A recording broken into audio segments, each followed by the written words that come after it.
Bismillahirrahmanirrahim. Assalamualaikum warahmatullahi wabarakatuh.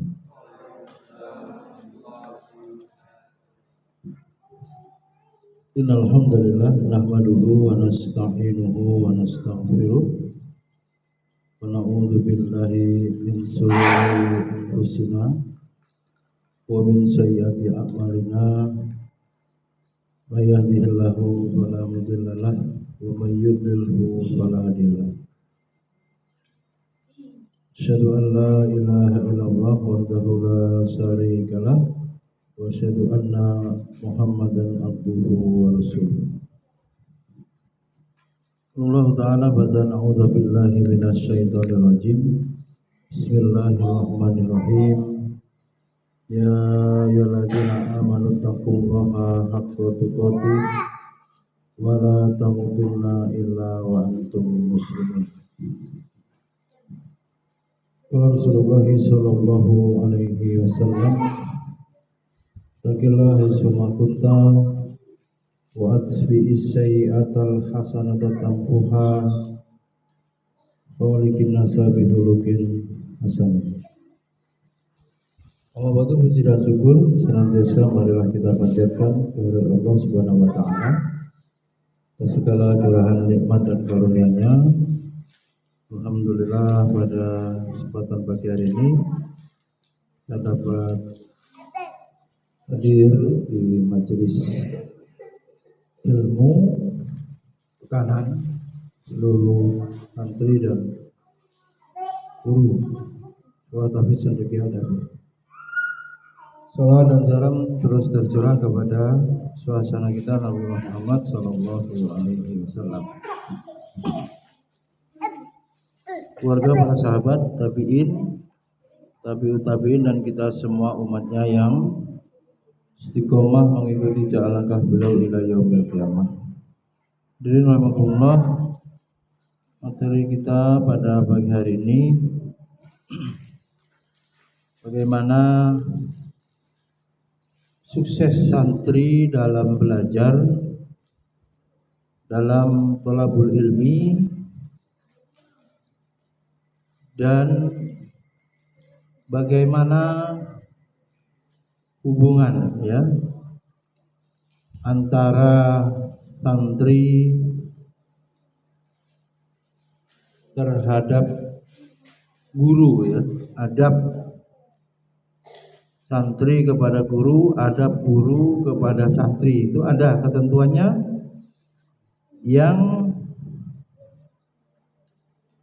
kita kaji dari kitab Tazkiyatun Nafs ini, dari Said Hawa, yang beliau meringkas atau intisari dari kitab Ihya Ulumuddin Imam Al-Ghazali. Di beliau Said Hawa meringkasnya, dan pada pembahasan yang pertama beliau memulai dengan adab guru dan santri,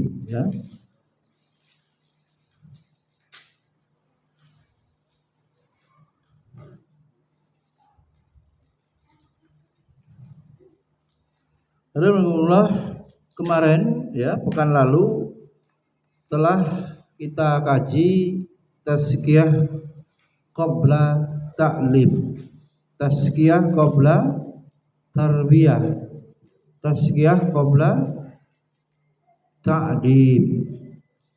Semuanya harus dilandasi proses pendidikan, dilandasi oleh pensucian jiwa.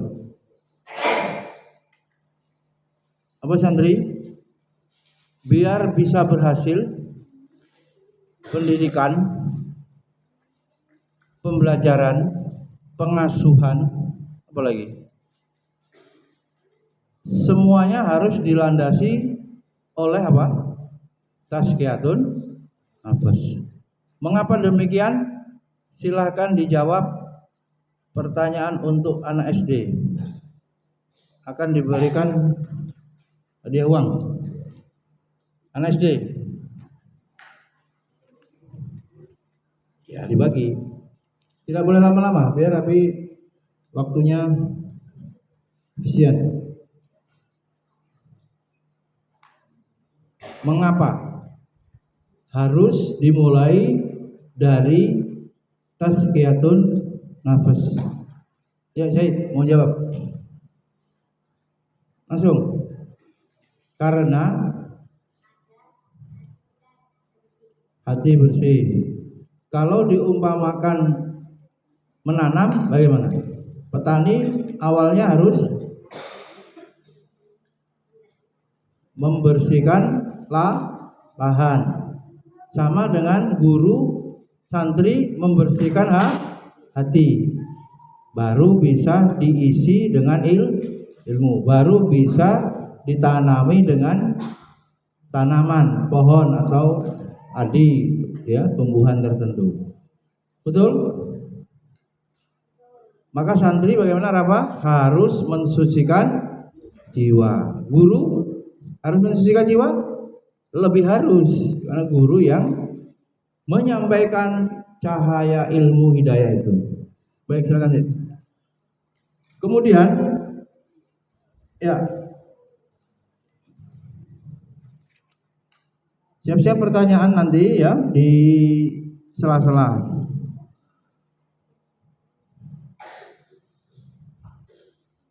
Misi kerasulan, ya, misi Nabi kita, beliau kemudian jelaskan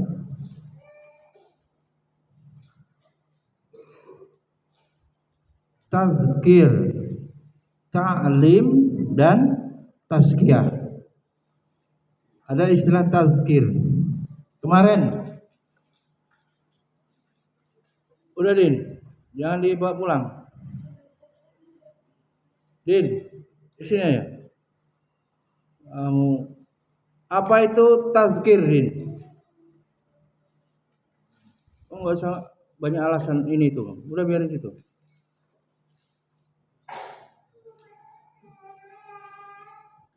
Sini, San, sini sama Bin. Kamu nggak bisa ngomong sama dengerin. Baik sini. Tazkir, pendidikan pada akhirnya untuk atau manusia harus apa? Harus apa? Tazkir itu artinya apa? Apa Diki? Ingat terus kepada Allah.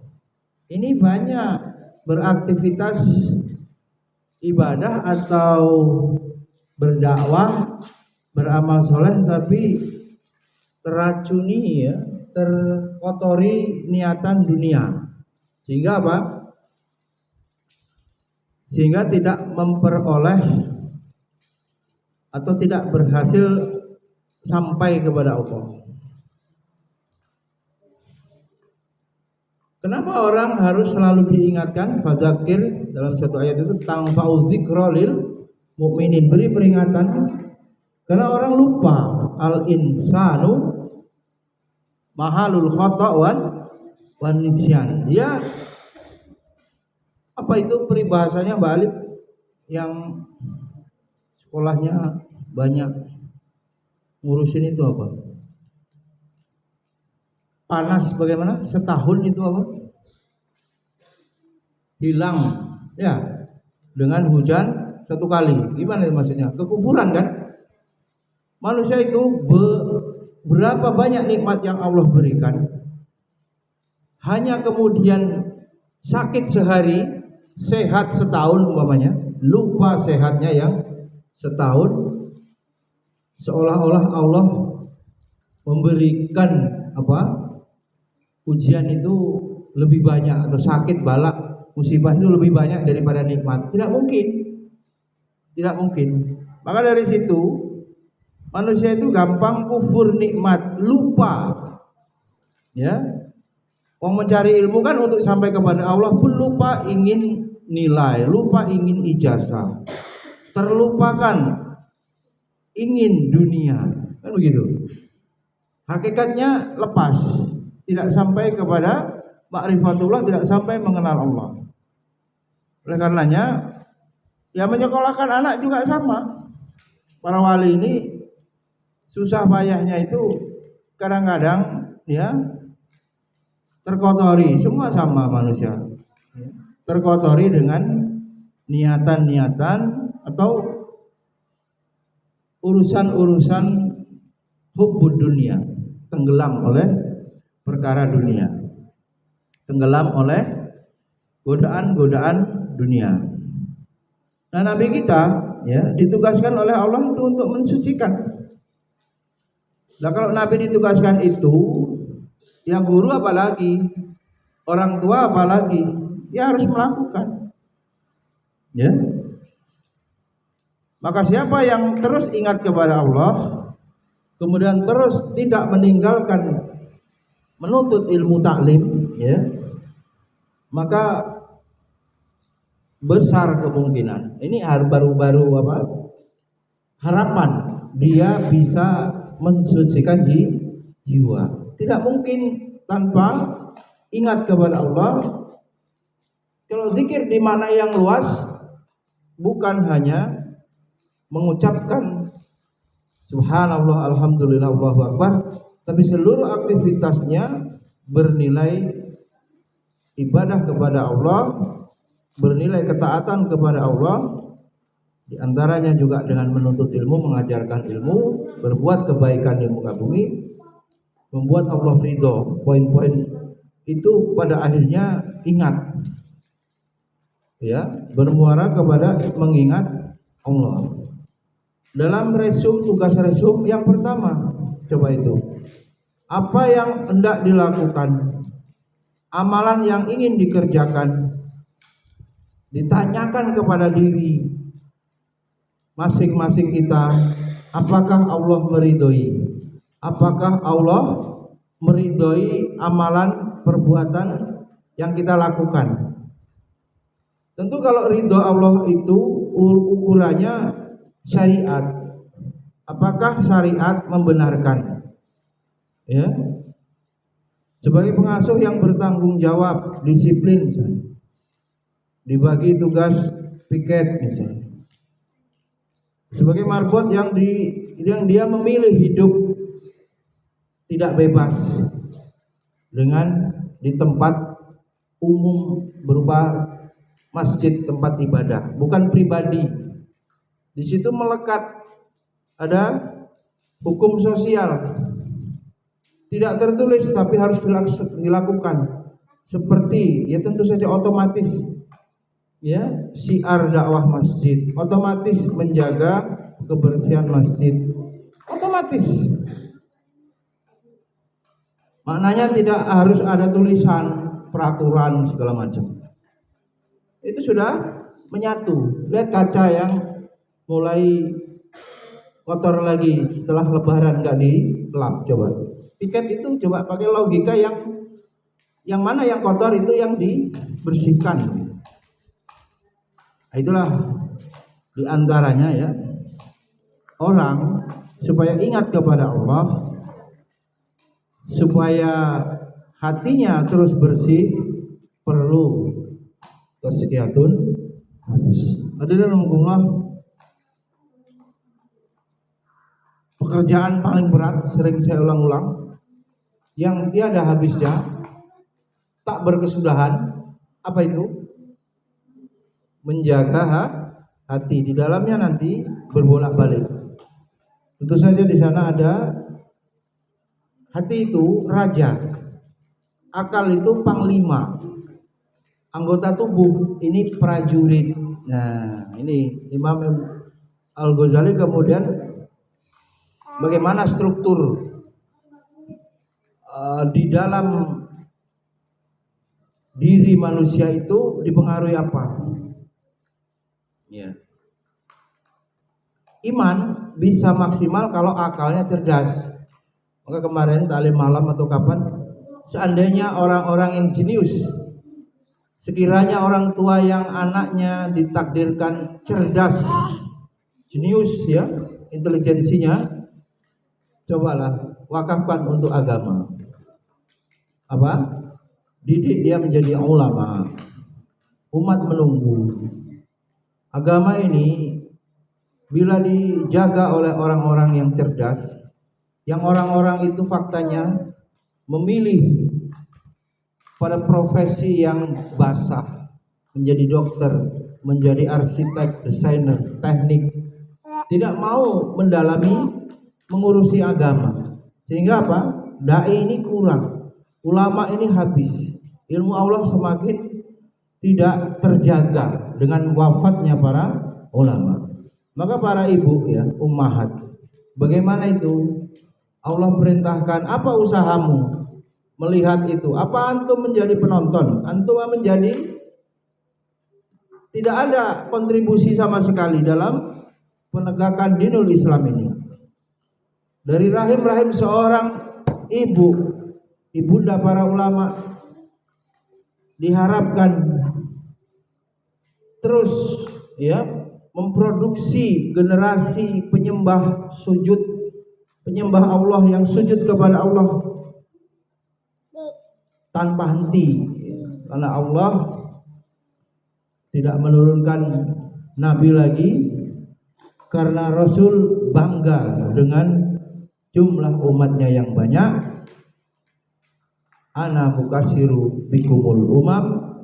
Maka para wanita, jihad yang paling berat bagi seorang wanita hamil, wahnan ala wahdin, dan menyusui, mendidik anak, kodratnya begitu, kontribusinya begitu. Seperti bayi-bayi di Palestina, kita mendengar terus saja lahir, bahkan kembar ya, sering lahir kembar. Bisa pilih, coba ditanya kalau pas aksi itu bisa dapat info.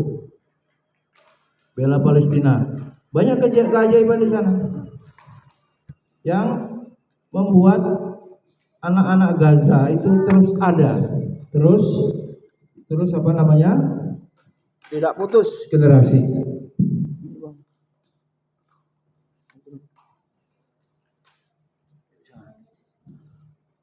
Kemudian surat Al-Baqarah sudah pernah kita kaji, bagaimana Allah mengutus Rasul, kama arsalna fikum rasulan minkum yatslu alaikum ayatina wa yuzakkikum wa yu'allimukumul kitab. Dalam konteks hati sebagai raja tadi juga, hati ini ada dipengaruhi oleh jin, kecuali Rasul dibersihkan, dikendalikan, ditundukkan jin korin.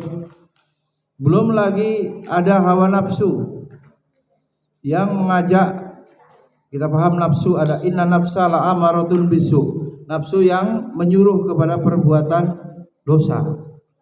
Jadi semua manusia itu tidak luput ya, kecuali Rasul itu ada keinginan untuk berbuat dosa.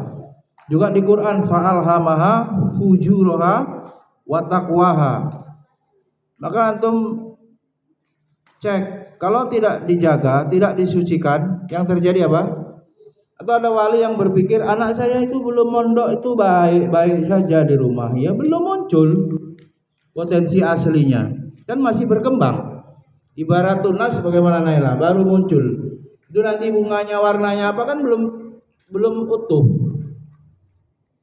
Di pondok, di sekolah, berjumpa dengan kawan-kawannya yang sama juga memiliki potensi fujur, berbuat dosa atau nakal. Bertemulah nakal dengan nakal, semakin kuat nakalnya. Jadi apa? Jadi terpengaruh. Oleh karenanya interaksi melahirkan imitasi, peniruan. Santri dengan santri masing-masing memiliki potensi fujur. Pendidikan ini bagaimana mengembangkan potensi yang takwanya, potensi yang baiknya, dan menutup celah-celah, menutup potensi fujurohanya itu. Maka sebisa mungkin ya kita seperti petani, kita kawal dari awal menyemai benih, mengolah lahan, memupuk, menyiram, membuang hama ya. Bahkan petani itu menggunakan pestisida, racun. Kalau kita analogikan sebagai seorang guru, maka guru juga kadang-kadang perlu memberikan hukuman, reward and punishment. Reward itu hadiah, motivasi intrinsik, motivasi ekstrinsik, pujian-pujian, termasuk bisa jadi materi. Nah, petani juga memberikan pupuk, menyirami ya. Bahkan ada obat-obat khusus biar lebih manis misalnya. Waktu itu pernah menanam semangka. Waktu kecil saya, bapak saya menanam semangka, saya tahu, oh ini biar ada obat supaya manis. Santri ini supaya akhlaknya mulia. Santri ini supaya sudahlah pinter, ya, harum pula. Ya, harum maknanya akhlaknya baik, ya, adabnya baik kepada Allah, ibadah khusyuk. Ya. Itu sholat tuh mainan. Gitu. Bagaimana kepada Allah belum benar adab santri. Oleh karenanya guru, ya, antum diamanai ya, atau memilih jalan hidup sebagai seorang guru, mengambil tugas dakwah, peran dakwah, mengambil peran tarbiyah orang tua yang berpindah kepada guru. Apalagi yang pondok mengambil peran semuanya, bahkan 24 jam santri di pondok seluruhnya harus menjadi tanggung jawab ya, pengawasan, tanggung jawab apa?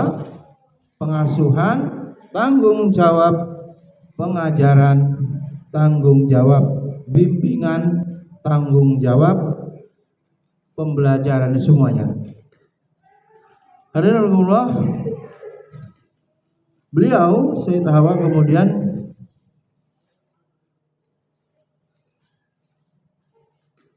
mengutip hadis. Coba ini ditulis para santri. Ini kaitannya dari yang sholat dan masalah tadi. Awalu ilmi yurfa'u minal ardi al khusyu'. Nazil, tulis. Ilmu yang pertama kali, oh ya, nizam. Ilmu yang pertama kali diangkat dari bumi, apa itu? Terus ilmu yang diangkat pertama kali, atau ilmu yang pertama kali diangkat dari bumi, apa tadi? Al khusyu'. Khusyu'. Coba sampai kita melihat ada player apa-apa. Ya Kamil. Ntar lagi ada pertanyaan untuk anak TK. Tadi sudah anak SD. Oh, Kamil SD ya. Khusyuk itu sampai dilatihkan, betul ya? Pelatihan sholat khusyuk, pelatihan ibadah khusyuk, mungkin apa yang paling sering kan sholat ya, dan yang paling berat sebetulnya menghadirkan khusyuk. Pertanyaan untuk anak SMP, jelaskan takrif khusyuk dalam beribadah. Waktu 1 menit, tidak ada yang angkat tangan. Nah, Lutfi, khusyuk. Khusyuk, tenang itu tumak ninah. Bentar, tumak ninah itu tenang. Maka sholat rukunnya harus tumak ninah. Khusyuk ini lebih dari itu. Bagaimana itu? Jawabanmu apa tadi? Ulangi. Fokus. Fokus ke Mbak Osa. Fokus kemana? Nanti sore ketemu loh. Cuma 3 kali ya Mbak Osa, biar selingan. Apa? yang dipikirkan yang lain belum ketemu, apa yang dipikirkan? Yang harus dipikirkan? Nah, itu nih. Itu yang pokok. Apakah setiap gerakan, ya kan, mulainya itu langsung Allah? Dek gitu.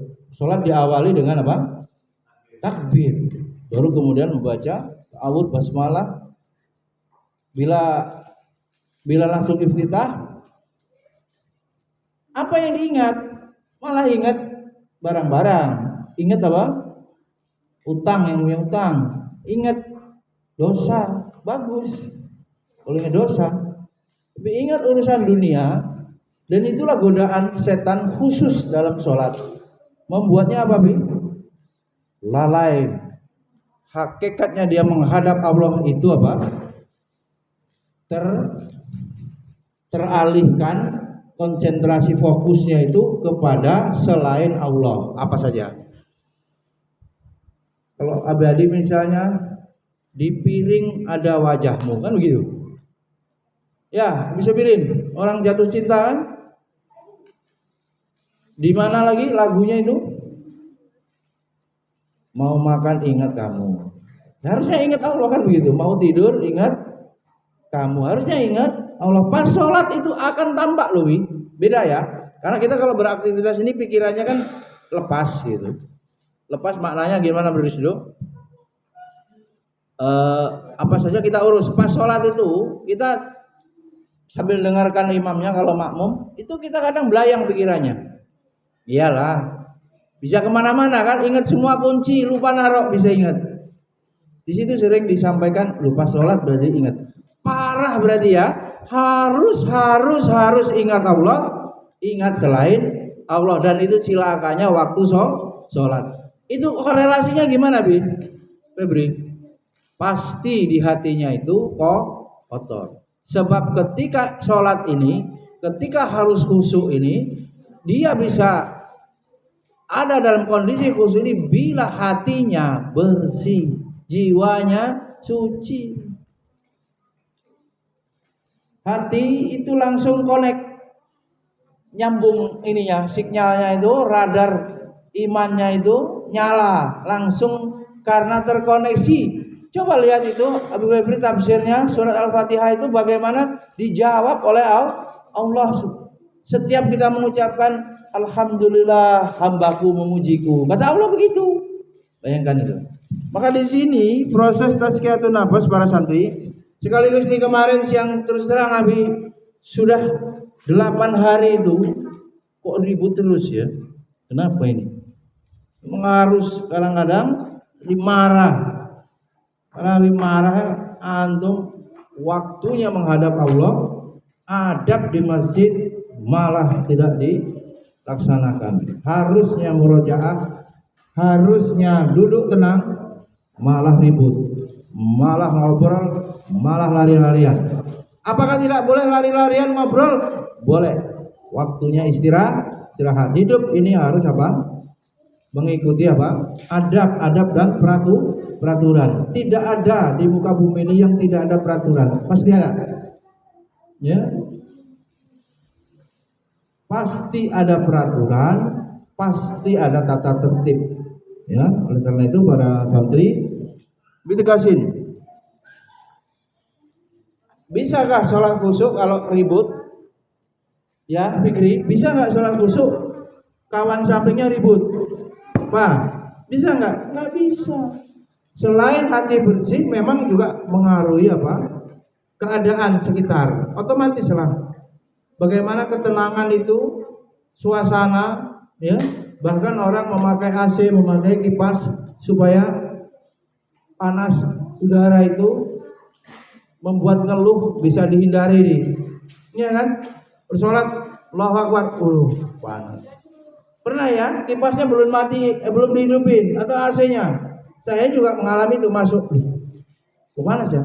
Mikir, ngelirik depan AC-nya nggak hidup. Segitunya. Semuanya diupayakan supaya khusyuk, hati dibersihkan. Kemudian cuaca, ya, badan bagaimana bisa khusyuk. Segitunya upaya manusia untuk menghadirkan kekhusyuan. Jadi wayahnya menghadap Allah, ya sholat. Wayah Allah menuntut kita kalau boleh ya, walaupun Allah itu enggak hitung-hitungan. Hak Allah itu, hakullah alal ibad, diibadahi. Hak Allah, kewajiban hamba. Ya Nazir, haknya Allah apa loh? Allah menuntut apa? Ibadahi. Berarti kewajiban hamba, makhluk, ya, itu menyembah, taat, ibadah kepada Allah. Lapas nyembah malah ribut, malah mainan, malah ingat dunia. Nah ini, ya, pikirannya apa? Tidak fokus bagaimana ingat kepada Allah. Dan beliau ini dalam kitab Tazkiyatun Nafs ini, Said Hawa kemudian menerangkan kepada kita, dan kita sudah rasakan apa tadi, umat zaman akhir sekarang ini tidak bisa sholat dengan khusyuk. Mungkin kalau lebih jauh lagi, ada yang menjawab itu siapa ya? Guru siapa? Guru Ican. Beris dua apa coba? Bahwa tidak bisanya nikmat dalam ibadah. Pertanyaan apa dia? Itu juga bisa jadi beris dua, sumber rizki yang dimakan, yang mengalir ke darah itu subhat atau haram. Yang haram ini tidak bisa membawa kepada yang ditanya biligi itu kenikmatan ibadah. Jangan sekedar makom santri mana aman. Ibadah itu bukan hanya gugur kewajiban, takut dosa, pamrih kepada Allah, minta surga. Itu rendah. Ibadah karena cinta, man. Ibadah ini karena kita butuh. Kita ingin, kita bahagia dengan taat itu. Ya. Bukanlah azan itu di komen, azan lagi, tahfiz lagi. Jiwa kita memang harus dididik seperti itu.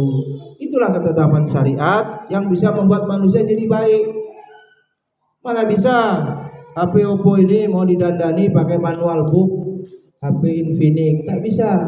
Maka Allah Subhanahu wa taala yang ciptakan manusia ini, Allah Subhanahu wa taala yang tahu bagaimana cara mendidik manusia itu, yaitu Allah telah turunkan apa? Al-Quran. Zalikal kitab la raiba fihi hudal linnas, petunjuk itu.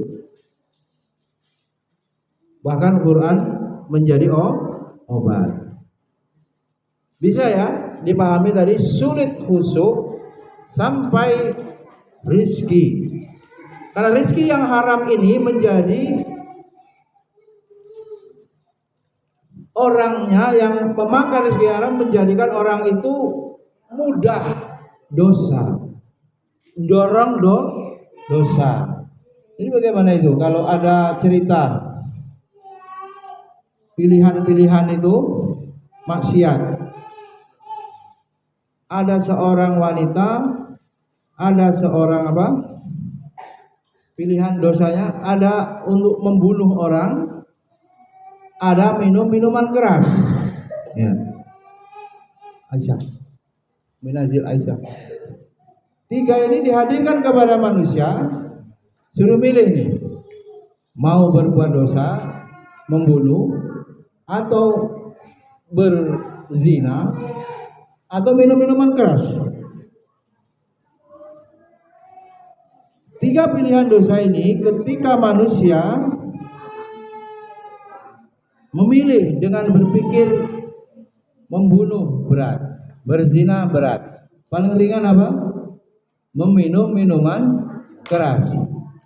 Minuman yang haram, makanan yang haram kemudian masuk, diproses melalui pencernaan ya, darahnya bercampur dari sumber yang haram, ya, minum minuman yang haram, akhirnya apa? Wanita pun dizinai, orang itu tahu dia menzinai, akhirnya dibunuh pula. Di semua dosa akhirnya apa? Dikerjakan. Tuh. Jadi menjadi bukti, ya. Sama juga kalau kita ingin khusyuk dalam ibadah, tetapi sumber makanan rizki yang masuk ke dalam tubuh kita tidak halal, sulit atau mustahil terwujud. Kesucian jiwa melahirkan khusyuk. Jiwa bisa suci apabila bersih dari dosa, termasuk masuknya makanan ke dalam tubuh harus makanan yang halalan wa thayyiban. Ini banyak ininya sebab-sebabnya ya yang harus dikaji, yang harus dipahami. Kemudian Allah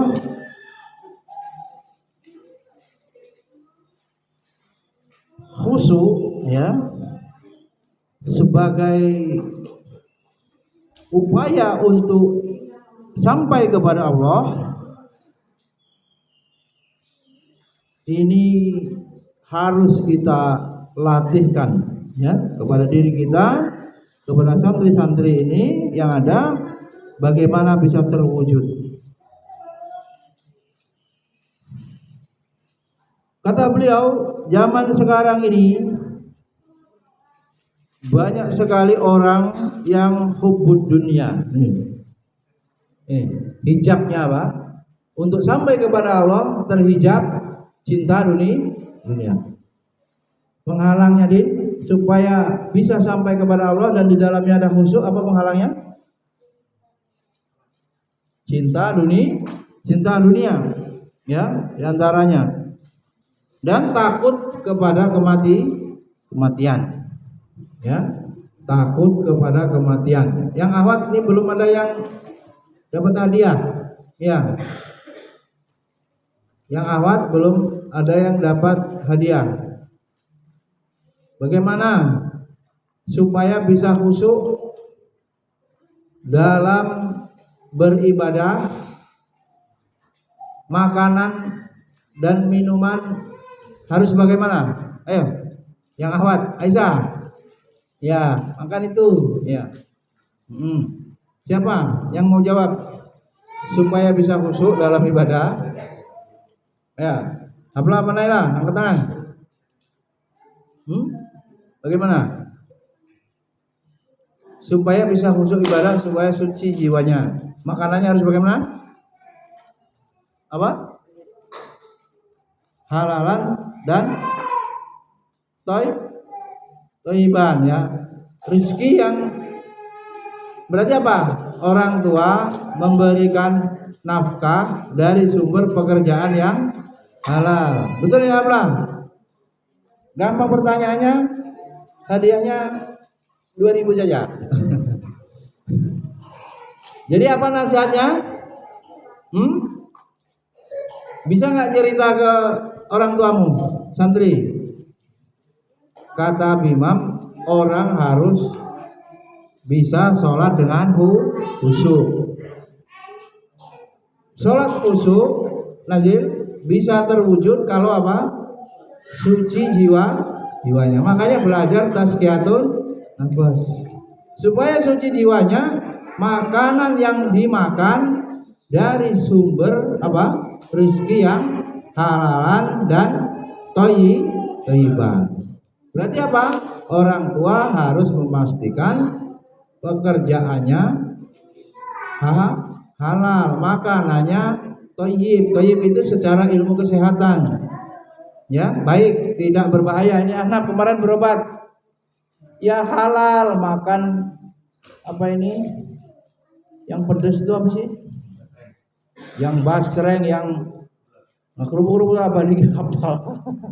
Itu pesanan gosennya Abidiki begitu itu, yang berbumbu pedas, dan itu menurut medis membuat radang ini apa? Luka tenggorokannya. Berarti tidak baik. Walaupun tidak otomatis makan itu langsung sakit. Bukan itu ukurannya kalau berlebihan. Kalau bisa dihindari. Nah, di situ thayyiban itu bermakna secara pertimbangan ilmu kesehatan baik, tidak membahayakan tubuh, tidak menimbulkan penyakit. Jadi jawaban dalam resume itu Abi Febri yang belum, yang lain sudah. Walaupun kalau disuruh ngoreksi berapa itu betul persenannya itu. Mil, sini dulu. Nomor 1 apa Abah? Yang betul mempertimbangkan segala sesuatu berdasarkan ridho Allah. Yang kedua apa? Iya, ridho Allah itu dalam cakupannya syariat. Yang kedua apa? Ilmu tuh. Habis Sobirin baca berarti. Berarti maksudnya gimana? Ilmu kesehatan untuk masalah makan minum tadi, milih-milih berdasarkan apa? Ilmu. Ilmu pendidikan gimana kalau dipraktekkan? Bagaimana mengajar itu bisa berhasil? Coba dipikir. Abi Sobirin, metodenya dipikirin, ya kan? Strateginya, ya kan? Jumlah santrinya, manajemen kelasnya, kan? Begitu. Itu orang memutuskan saya mengajar berdasarkan ilmu. Minazilnya bagaimana mengajar berdasarkan ilmu Al-Quran, metodenya untuk mengajarkan tajwid, mengajarkan aud, mengajarkan makharijul hurufnya, tahsinnya, itu selalu. Maka pemimpin gimana Mbak Siwa? Udah ngumpul itu, walau entah berapa persen betulnya. Memimpin memutuskan dengan ilmu. Ini nggak asal. Maka pemimpin harus luas ilmu dan wawasannya. Pertama secara syariat, ridho Allah, syar'i maksudnya tidak bertentangan. Keputusannya seasrama tidak boleh ada lorong asmara antara guru di lembaga pendidikan apa ini tahfiz Quran. Tidak boleh ada asmara dalam lorong ica, itu nggak boleh. Ya, kalau memang itu jodohnya segera, dan itu sudah saya lakukan. Saya telepon orang tuanya, oh belum boleh, oh belum bisa, belum saatnya, selesaikan kuliah lu, berarti tidak ada jalan. Ridho Allah tidak ada di situ karena orang tua tidak meridhoi. Buntu arus. Gimana caranya ini diselesaikan?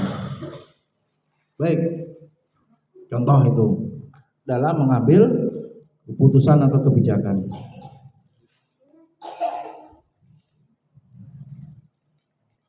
Hadirin Allah, kemudian seorang guru ya, dai harus menyelenggarakan berbagai majelis nasihat, coba perintah beliau. Ojo tinggal no ngaji, Kiai siapa? Minazil, Mbah Maimun, Mbah Anwar Mansur, ini Said Hawa, beliau Syekh, seorang guru dan dai harus menyelenggarakan majelis nasihat, tawasobil haq, tawasobil sabr, majelis ilmu, majelis tazkiyah. Perlu ada materi introspeksi muhasabah, tazkiyatun, nafasnya di breakdown, dirinci menjadi indikator. Apakah saya sudah ikhlas mengajar kelas 1 dan 2? Oh, abiniki nggak ikhlas, minta ganti kelas. Oke, percuma ya. Ruh guru keikhlasan bukan keterpaksaan, bukan materi, maka coba diatur. Ada maksud, ada keadaan yang harus diputuskan untuk meningkatkan pengalaman ya. Yang ahli 2 tahun belajar bahasa Arab, coba lintas sedikit ilmu yang lain yang dulu pernah dipelajari di SMA ya, coba diajarkan. Abi Febri yang tafsir, menguasai ulumul Quran, bahasa Arab, dulu pernah memahami ilmu hisab, matematika, ada sekarang selingan untuk mengajar. Karena Abi Febri ini yang paling full jadwalnya, paling full dari guru-guru yang ada, dan Mbak Rohmah yang paling full. Sebab apa? Keduanya beliau sudah sarjana. Beliau logikanya beban kuliah tidak ada. Ya. Nah begitu, itu manajemen SDM memberi itu. Ini bisa, ini harus sudah nggak mikirin tugas, pengembangan diri, pengamalan ilmu. Yang kuliah sambil belajar, sambil mengajar, karena masih kuliah. Ya. Dan apa yang sudah dipelajari konsepnya di ICA waktu SD, SMP, SMA, pondok yang sudah harus diamalkan dan didakwahkan, diajarkan. Yang belum pelajari.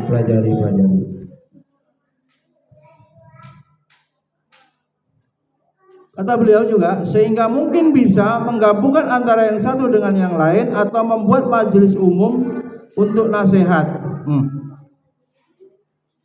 Tradisi yang nggak ada di Lampung ini atau jarang di mana Minazil? Sowan ya Minazil. Sangat sulit ya. Jadi ternyata sowan kepada guru, kepada kiai itu apa yang paling utama diperintahkan syariat selain silaturahim? Keuntungan bagi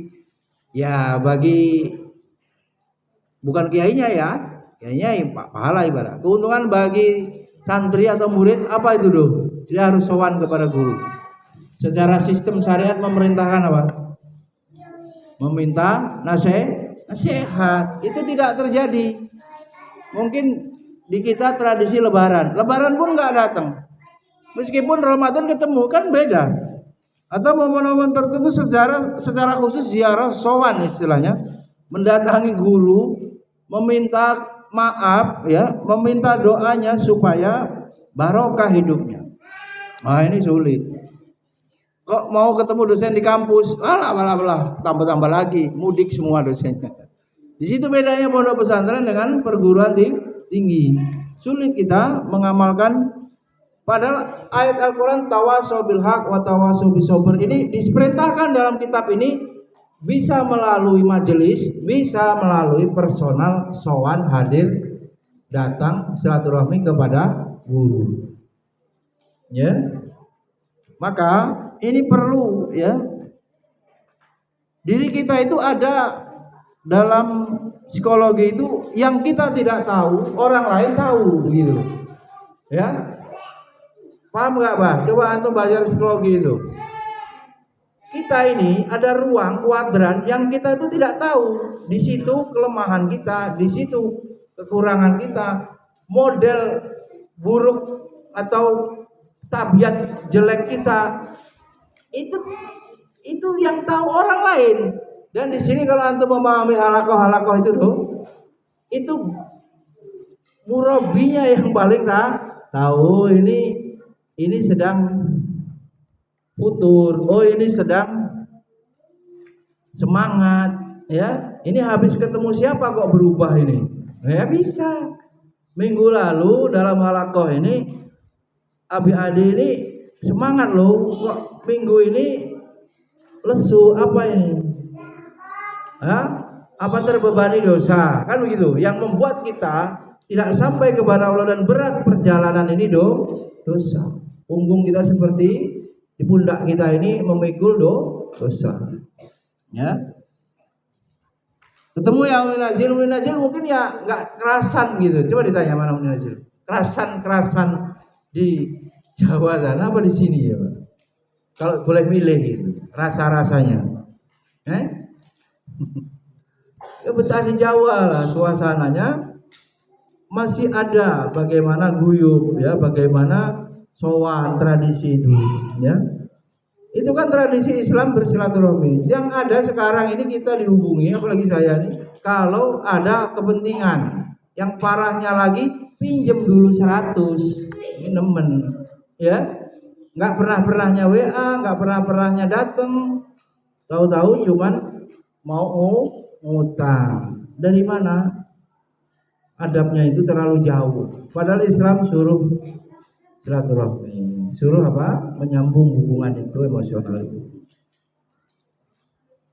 Atau bisa dikatakan orang sekarang hanya sesuai kepentingan. Lah cilakanya kalau antum tidak memiliki itu, datang di Pati gurunya. Kalau kita tidak memiliki apa? Jangan ribut, Sam.